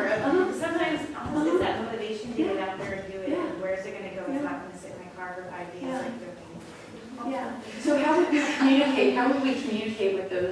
neighborhoods to get them engaged that way? How do we do that? So how would I do that? That's a good question. I more think of like community specific, so whether it's the resource center or, because it would be like probably fall time realistically, so it's like the schools. I think the schools would be excellent collaborating with the schools. You know, that are, I feel like there's probably Chamber of Commerce and the farmers markets, so Okay. saturated. So community collaboration with a neighborhood-centric approach, Yeah. something like that. Can we get that added? Under action. Yep. And that, you know, we can get more specific about exactly what that looks like. That would be a broad way to. Well, and I always go back, I pick on the hospital a lot too, just because I just use you guys as an example. There's 500 plus employees, so again, it's like sometimes it's at the organization level, like, okay, Monday morning, everyone bring in their extra produce today, and it's set up that it's gonna go, you know, we connect a clip and we already know where it's gonna go. And so it's easy to tap into the large organization. Like I said, I have to leave on people's porches sometimes because I can't get it out quick enough. You know, some crops are like that. And if, you know, again, if anyone needs to just get up and stretch or go to the restroom, please don't be shy, okay? Okay, that's excellent. We had, this is actually, did anybody else have anything along, I'm sorry, go ahead, Steve. One suggestion I would say maybe through media, but also through newspapers, but let the communities know, hey, this is what we're doing, contact us, we want to help you set up. This is exciting. So use media to connect with those communities, but specific to the neighborhood issue that we want to obviously. Like in Chestina, I know there's a lot of retirees, but also a lot of families, they use the next door app. I'm not sure if that's going on for your communities in Siskiyou County or not. But each of us are probably in a different community where we have access to next door or something like that. Right. We can reach out to them also. Okay, so just using our media outlets to connect those communities and get them focused on the neighborhoods and the different projects. And it may take years to really develop that, but I think if you make it fun, like if you have like a potluck every year where you only bring in stuff that you grow in the garden and invite the whole neighborhood, and maybe the same if they were low income and or just couldn't afford food and didn't want to be singled out that way, they could just be included. So like an annual community event or regular community events, sort of like that. Inactive, socially. I think events are always good. If you have some kind of a meal or something that brings people out. Yes. That's precisely why we're holding the container for these dinners, is for the neighbors to come together and have these types of conversations and network with each other. Awesome. So doing it at the community centers and the city park is, we want to hold that space for these types of conversations with a nice meal in front of you.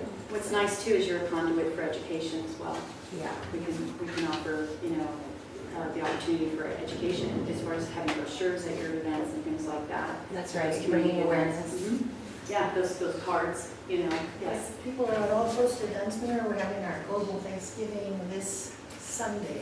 And that's it, we provide the turkey and potatoes and gravy, but lots of community people come with things for potluck.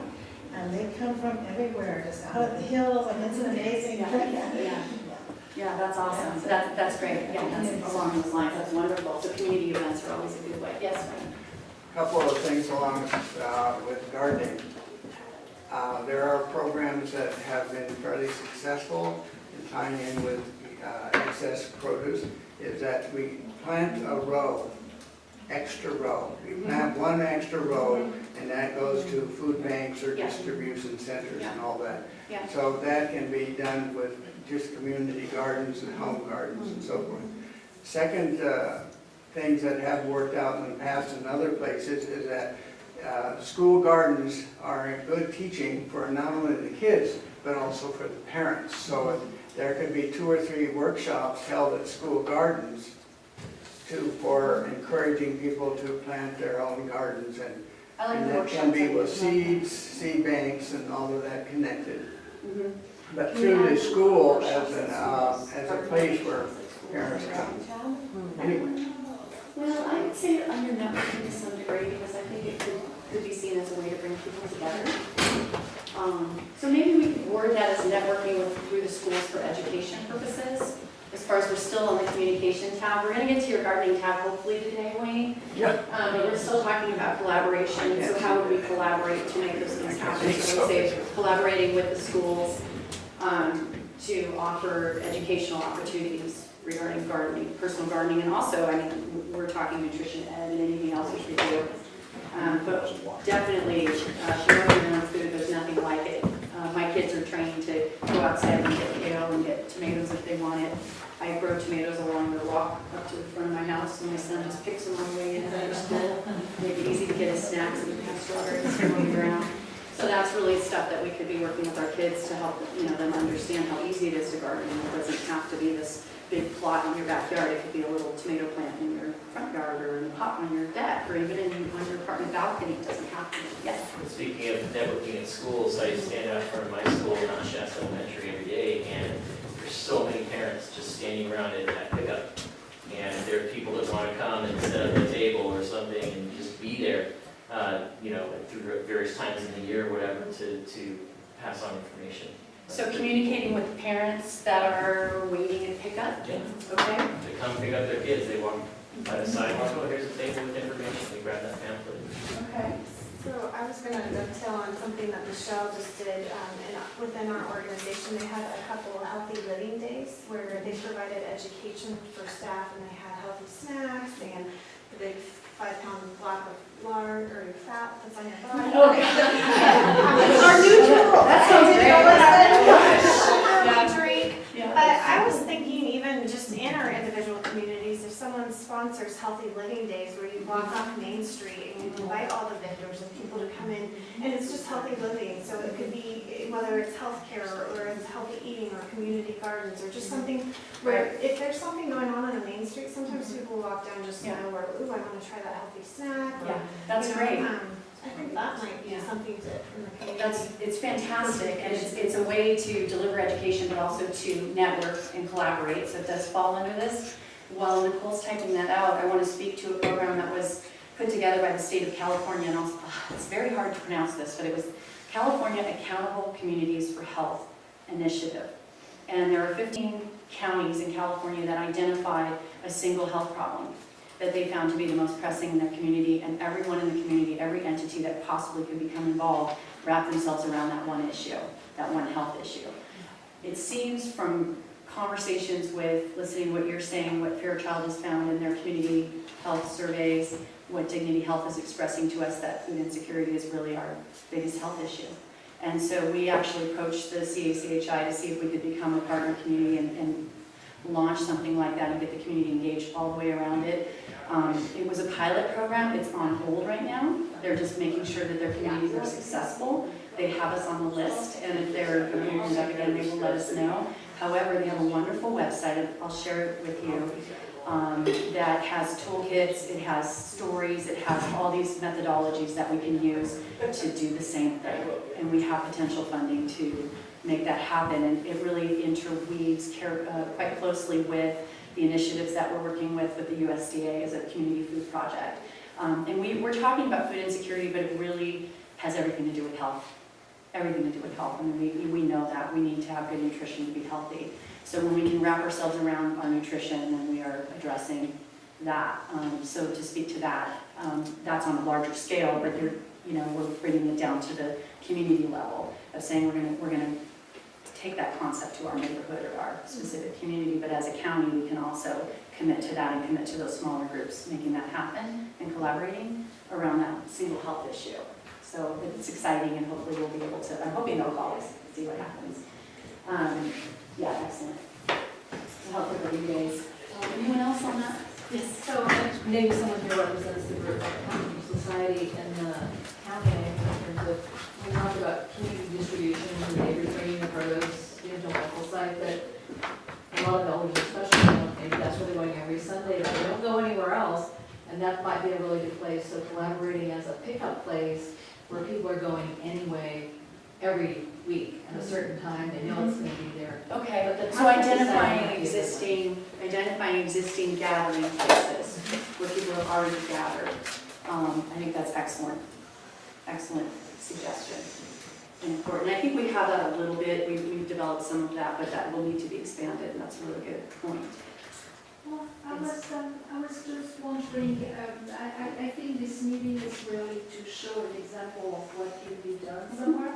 I was wondering, in just in lieu of the time, Yeah. we only have about 20 minutes. I was wondering if you could take us through all the different tabs Yeah. and just show everyone what those tabs do and Yes. what's the gist of Yeah. those tabs, because we're gonna have to wrap up at 1 o'clock, Yeah. but I want everybody to Yeah. get to the ovens. I know. And I was feeling the same way too, but we're getting so many good ideas, it's hard to shift gears, but, and one of the things that has happened is that the topics that you guys brought up that were in other tabs, Nicole's been making notes, and I've got them here too. So again, we're not here to complete this entire worksheet, but Maria is absolutely right that we don't have a ton of time. And what we really want to gain is now we have an understanding of this process. What we're going to be doing is continuing this process, hopefully virtually through emails, through forums. Again, we will email all of you after this and talk about the work that we did today. We will make this worksheet available where you can view it and you'll be able to comment and send in your ideas. So Marie's point is really good that we definitely want to spend some time. And if I don't get to gardens, Wayne's going to be mad at me. So you can get me and Wayne in the same room. It's hard to leave because we just talk about gardening all day long. So that's it. Really, thank you, Marie, for that. So with that said, we'll go ahead and skip over to our education tab. And just real quickly, you can kind of see some of the topics here. And I think we actually covered a lot of this in the collaboration, really. And that's kind of why I didn't, hop over too quickly, because we've really spoken to a lot of this. But easy access to regular nutrition education is a goal. That's happening in so many ways throughout Siskiyou County. We really want to map those activities. We want to see where the nutrition education is happening and where it needs to happen. Look at programs that are in place and what programs could be put in place. Engaged healthcare network, integrating nutrition into coordinated care. This was one of the goals that was put forth by the healthcare professionals that were available or that were at the work group there. Educating the community on nutrition and healthy lifestyles. I think Christy spoke to that very well with the Healthy Living Days and just so many ways that we can engage communities. So those are some of the concepts that we had on that tab. And again, we will allow everybody in this work group to view these items and offer their input and comments. Cooking classes, budgeting classes, these are all goals. Most of the obstacles I don't really see as obstacles, to be honest. I see them, but they're all surmountable, so it's important to see them, but they're really not an obstacle unless we choose to let them be. But they're important. It's like, how do we need to communicate these concepts to the community so that we can get through to them and get them the help that they need. So let's go ahead and hop over to food distribution. Same idea. No child in Siskiyou, really, I feel like I'm a person, but it is important. We do want to emphasize that child nutrition is a major focus for a lot of people in this room, but we are concerned about everybody who's suffering from food insecurity. But this was expressed obviously by someone who's passionate about child nutrition. Increase in local emergency food sources, we covered that to some degree. A service delivery system which reaches the most remote and at-risk residents. I think we've also covered that to a large degree today. Great Northern does a good job of reaching the most remote communities, but we talked about the need to really have those people on the ground in each community that can help identify those that are most in need. So that will be something we'll be focusing on in a big way. And it was kind of interesting, some of the solutions that people did bring up. Having the stage buses actually be a conduit for food distribution. Hey, they got to do something. So that was great. Service clubs, centralized food banks. So we already had some excellent actions in this area, and this group again will be invited to send in your additional ideas on those actions. Let's go into food industry. And you can kind of see some of the topics that came up here. This is fun. This is where it gets very creative. Co-op markets filled with local produce and busy. New technology to extend the growing season. We have a person here, Mike Rowe, who is a hydroponic gardener, farmer.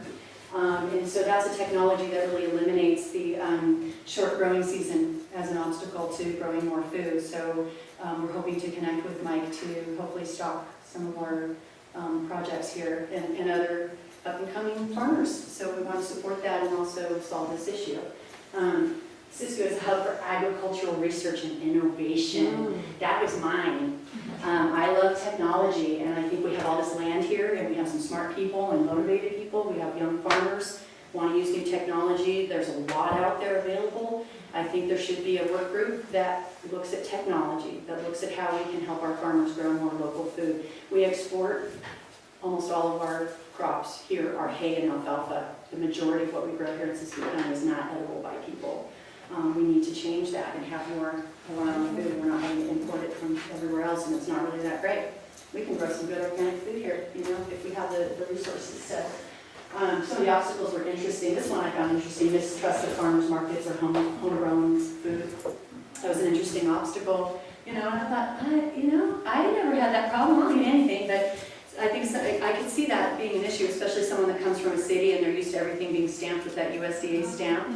I've been working at Berryville up until I came here, Berryville Grocery, Natural Foods in Mount Shasta, and one of the fun things is the connections that they have with the local farmers, and being able to come in, not necessarily with that stamp, you know, and being able to produce and contribute to our community. So I just have a comment with that. I wasn't part of that. The only thing I would say though with the farmers market, I'll just use Margarita, we were there, I wear multiple hats, but so I was at the senior center, we handed out all the senior nutrition farmer market coupons, and the farmers market there got a double grant, right, the Count Fresh and the farmers market. And so we handed out the congregate meal site, we said, new locations starting up, and then I was there with public health, like the first week, and there's no produce. And so it's sometimes, for me, like that's some of my mistrust, but I think the challenge is that we get all excited for our farmers market, we hand out these things to go use, and then we can't use them. And so we talk about seniors, you know, how they got there, then they're frustrated, so they may not come back. And so I think sometimes it's that growing season, or how do we support our farmers market? Absolutely. To have that, and especially when there's that match where we're promoting, telling them to get there and get there. There's a USDA. And it's not the farmers market fault, it's just like. They need support, and it's a big piece of it. There's a USDA grant called the Farmers Market Promotion Program, FMPP, and we have it on our radar. And it's just for that, to help support that, and also to help bring in the supply that we need. Andrea? I don't personally see so much mistrust, but I think even with the coupons, even with the EBT, even with the match that we get, because we match EBT in, and it's still expensive, and it's basically expensive in stores, too, it's expensive everywhere, so it's just an issue for low-income people and seniors. And I'm excited to see you and talk to you afterwards, because we've had trouble getting, our seniors want those coupons, and we have a problem getting them to Dunsboro, so I'm excited maybe we can. Well, I would hope that if we can produce more locally, that those prices would come down a little bit. Ideally, that would be a good goal to have, but that is a really good point, and it is something to look at, is making it more affordable for people, for sure. And again, this will be something you can email in, and we'll talk about that more at length, for sure. So thank you for getting that in there. Access to more local foods, centralized kitchen to mass produce meals for the county. That's a concept that's been examined and talked about at length. It's something that Great Northern has been sort of spearheading some models to have like community kitchens and more commercial kitchens, not just to mass produce, but also for different vendors and food producers to come in and make use of those kitchens. So there's different efforts to examine that and see how feasible that is and how we could make something like that a sustainable thing. And so, you know, people like your company or anyone who's even, you know, producing anything would be able to have access to it and not have any obstacles to more local food. So I definitely want to make sure to touch on gardens. Let's get over there. Very important topic. So we up here, increased yard and herb, vegetable, fruit, organic gardens. We'll just kind of go down the list of goals. Establishing food-producing gardens in convenient locations. I have a personal mission of mapping every patch of land that we could possibly grab and put a garden in there, in neighborhoods. And, you know, for example, there's a piece of land across from my house that I've had my eye on for a while, and a friend of mine owns it. And he just started leasing that property to the Boys and Girls Club of the Siskious, and the kids are going to be doing some gardening in there. So it's just a perfect piece of land, and so we want to start identifying those spots and seeing if we can get people to go in and sustain those and get some gardens going. Address garden problems, bugs, disease, and soils. This was brought to us by a master gardener who was part of our group, and that was a really good point, is that people need the knowledge of how to do that. So this, again, I could go on all day, but as Marie mentioned, we are, you know, slightly running out of time. What I really want to encourage everybody to do is, again, we will send a follow-up email. We're going to summarize the work that we did today. We'll make this spreadsheet available to you all. And we really want to open the communication communication app. And again, we're exploring a forum that will make it easy for us to all have conversations without going crazy, trying to figure out what's going on in the forum. And we will, one of the things that we'd like to do is, I know some of you probably have to leave right at 1, but if you can stick around, if you have any forum types that you've used and feel successful using, or any kind of, we did survey people to see what kind of cloud services they were comfortable using, like Dropbox, and this is Google Drive, Google Spreadsheets. So if you want to come to me and just share any technology, any ideas that you have along those lines, or you can email that to us. Kelly? Will you be providing a list of contacts and email addresses for everybody that's been at this meeting for us to? Yeah, it's basically, we're an email group. Okay. What will happen is the emails that come out regarding this project are only going to go to the people that have signed up for this group.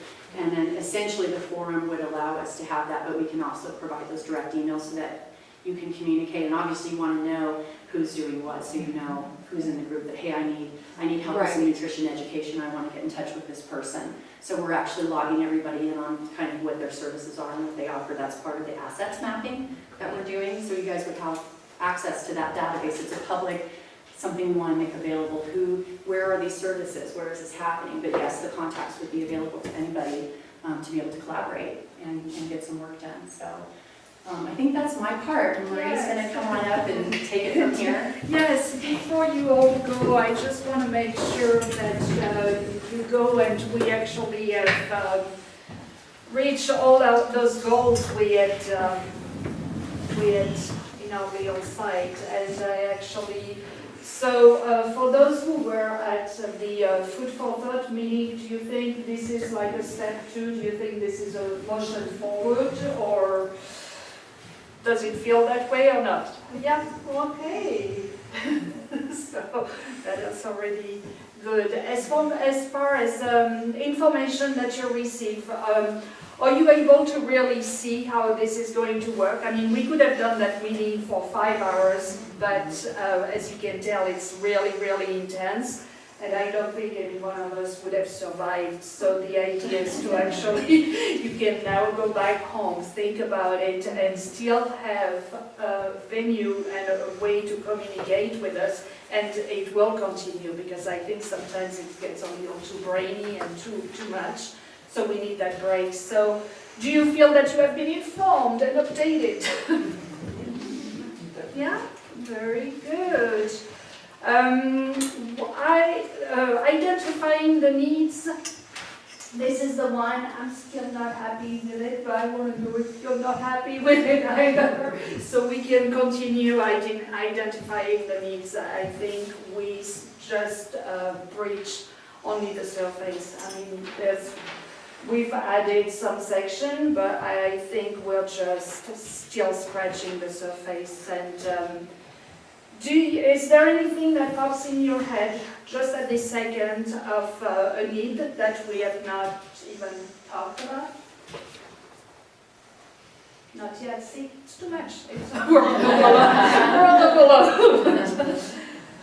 Solidifying actions. What did you feel that we're moving? Belinda? No, I don't think so. No? I think there's a lot of talk and a lot of the Okay. rehashing of things and kind of, like identifying things, but I don't see any action. Okay. I don't know, me. Okay. Or maybe it's weak. For today, for that Yes, first for today. meeting, which actually is probably a good thing, because we are still at the planning stage, so I'm glad we're not running. But that's a good point, and we'll need to make sure that we address that better. Can I say something? Yeah. On a positive note, I feel personally, I've got my hands on a lot of food things, and I just feel like I've had some really good contacts here. Like I want to contact Monica and I want to contact you, and that we have very good resources here today. Yes, which actually takes us to the next one, which was connection. And I think I could see during the meeting, I was looking at people watching each other and start making contact. I'm going to call you, I'm going to call you. So I think this is actually really happening right now. The volunteer op, again, it's something that we can't cover today. It will come in the future once we have defined the actions. So I think we're getting there. Access to local produce and healthy organic. We have talked about it, so it is on the table, it is on the plan. So it will happen, hopefully very fast, but it will happen. And getting an, having a little better understanding of what the info hub is going to be and how we can communicate better. I think one of the things that we have to keep in mind is that no one is going to be, we may be leading, we may be helping, we're going to be the conduit, but we are not going to take the project on. It is all of us. So the info hub, it's all of us, and it's going to be created just in this kind of communication, email, forums, probably not too many meetings, just because our time is dear. And so it is going to come, it's not going to be created by one entity, it's going to be all of us that are going to participate and create that info hub. So here we are, the hub. And I just wanted to, Nicole. I had a couple specific actions I would like people to take if you need a to-do list of things to do. Very specific, and they're very tight, they're little ones. If you're not on the emailing list already, either respond to the email that was sent out with this event, or come and talk to me, or talk to whoever at Great Northern whose contact you have, email them, they'll email to me, we'll get you on that list. If you are on the email list, make sure you open our emails, because we're going to send out a follow-up to this meeting email that will include a link to this document, that will include further steps to take. If you haven't taken the survey, take the survey. There is a little tiny URL at the top. There should have been a link in the emails that you received when you registered for this event. If you don't have it, again, just contact us. We'll make sure we'll get you whatever it takes. And take a look at the map. Again, tiny URL if you want to look at it online. And just think about what's possible and send us feedback if you have any feedback. And let us know what else we can do to make this actually actionable for you. So, thank you. That's very helpful. Thanks, Nicole. Heather, do you have anything to add? No, I don't. Thank you for everyone for coming. Paula, do you have a last Real quick, I wanted to speak to what Belinda said, because we are people of action. We're people that like to do and get things done, and this is tedious. It's tedious work, and I really can't tell you how much I appreciate your help, because my job is going to be to secure funding, okay, to make this community food project happen. So we're not actually here to do those actions. We're here to see what they look like. Then when we get ready to engage this funding, we will start putting those actions in place and making that happen.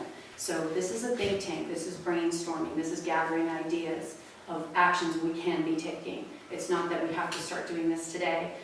We're just gathering these ideas so that we have something to present when we start writing grants and start designing the programs and looking, seeing what that's going to look like. So I really, appreciate you guys taking your time out. This is a Thanksgiving week coming up. I realize you all have a lot going on and you're so committed, and we really appreciate you coming out. Most importantly, there's still food left in the back, and we definitely want you to take advantage of it. Yes. I just want to say thank you, since I did go to the board Food for Thought, and for you guys taking the initiative to be that facilitator so that our community can address food insecurity, because it takes someone to lead the charge and continue the momentum. As we all are in busy roles and trying to coordinate everything we're doing and then to come together, are you planning as an organization to have us meet quarterly to kind of do this? Because I do think there is some wholesome goodness. I know that it's hard, but I do think there is a lot of actually coming together. I think that I appreciate being busy doing webinars and emails, but sometimes emails get lost, not intentionally.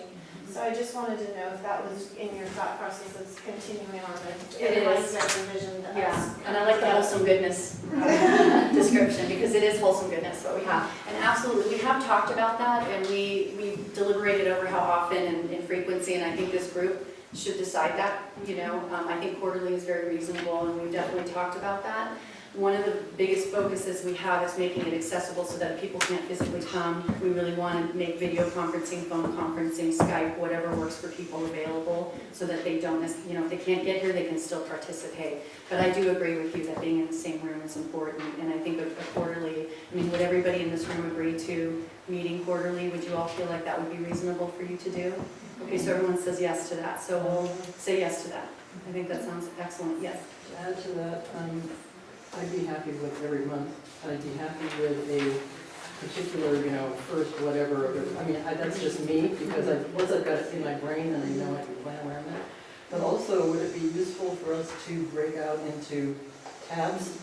Tab interests? Yes. To get even more Yes. specific about Yes, what and we- that's definitely in the planning, is to establish work groups. And the work groups may not be just these people in the room. So let's say you may have a group of people that you work with in your community. You would be sort of the hub of that work group, and you're focused on your specific issues that the actions that you're taking and participating in your communities or within the realm of what you do. So the work groups don't necessarily have to be in this room and part of this exact group to do that. And those work groups could be the ones that would meet, potentially could meet monthly. And we're definitely grateful when we have this beautiful space, and if there's a desire to meet more frequently, it's always open. It's just a question of everybody's availability and being realistic about the commitments. But I could see the work groups definitely meeting more regularly because they're on the ground getting the actual work done. We're more on the planning mode right now, where quarterly seems to work very well for busy people that are already planning many other things. But I thank you for bringing that up. This is very much. And I wanted to apologize for the heat. I had the people were here to test the heater, so they had to really bust it up. So that's why we're only on here. But thank you so much. Thank you.